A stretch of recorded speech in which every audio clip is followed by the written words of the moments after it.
Hello, Frugal fans. Once again, this is Captain Frugal, and I'm reviewing my stash to save you cash. And today I'll be reviewing The Superior Foes of Spider-Man issue number 12. Alright, Frugal fans. Once again, we're going to take another look at an issue of The Superior Foes of Spider-Man here.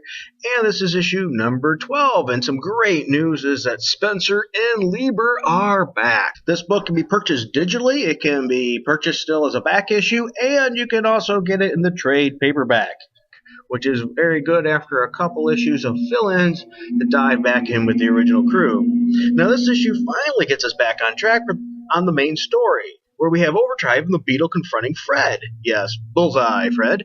And they got off a bus, and they look like it was assaulted by ninjas, and this bus is also filled with children. So it makes you go, what happened to the Beetle and Overdrive here? And remember, we had to wait 2 issues since then, that now we finally get to find out. So we find out that Overdrive owes Mr. Negative money and for giving him his powers. Now, Fred, of course, lies as usual and tells them that it was not him that screwed them over, and instead it was the Chameleon, because, you know, Overdrive and Beetle were coming after him, if you forgot, since it was a 2-issue break. The crew was not buying the lie, though, until the Owl showed up, which, remember, Fred also lied to a couple issues back, and the Owl actually convinced him otherwise. So we then cut to Hammerhead at a dinner table eating with his crew as Hydro Man comes and sells off the Shocker, because if you recall, remember, he escaped through the toilet after talking to Shocker to sell him out. He tells Hammerhead and the gang about the head of Silvermane. Hammerhead tells his henchmen to take Hydro Man and go get to that head, which is sort of funny because, let's be honest, Hydro Man is a super villain, that's water ability. There is no way 2 henchmen are going to contain him and control him. But I mean, they didn't fight or anything, but it just seems sort of like, take him and he'll keep an eye on him like they could if they wanted to. Now next we cut back to Fred, and we see another plan to enter the building to get to the painting. The Beetle and Overdrive clearly do not trust Fred this time, but after some convincing them, they seem to be on board. And Overdrive texts Speed Demon that he'll be there that he is there, and then Speed Demon gets there in a flash. The Owl comes in and brings Fred's girl with him as well, but she punches Fred and tells him never to call him again, because you know how that worked out earlier.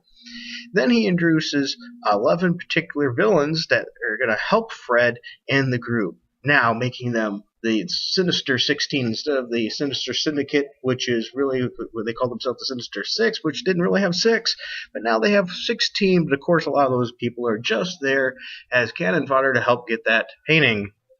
Next, we have Fred and the gang then at the Chameleon's door. Right at the front door, literally. Knock, knock, knock. And a fight erupts. Fred, Overdrive, and the Beetle move past the elevator while the rest of the gang tend to be fighting. And then they get off, and the Beetle and Overdrive are attacked by some giant iguana-looking things.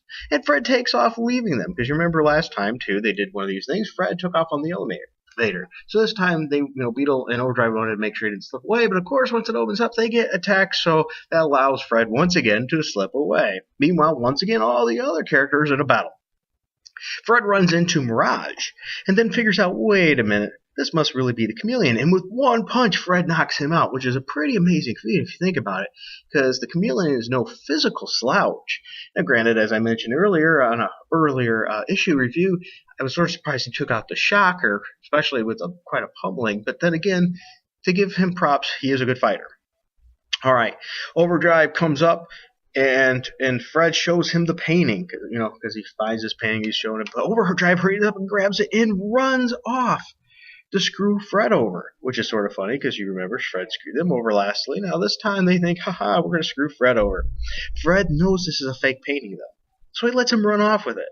And we find out that it's not even what he came for in the first place, so maybe it is a real painting after all, but no, it's not, because remember, Fred knows it's fake, and that's not even what Fred's there for. So once again, Fred is screwing everybody over again, giving us more twists in this story.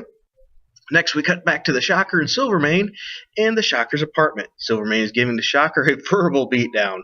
So the Shocker puts him in a duffel bag that smells like butt cheeks and throws the bowling ball out the window, which lands, by the way, that duffel bag is a bowling bag there. He throws this bowling bag out the window, which lands right by Hammerhead and his gang as we see they're getting ready to go in that building to get the head of Silvermane, and that is the end of this issue.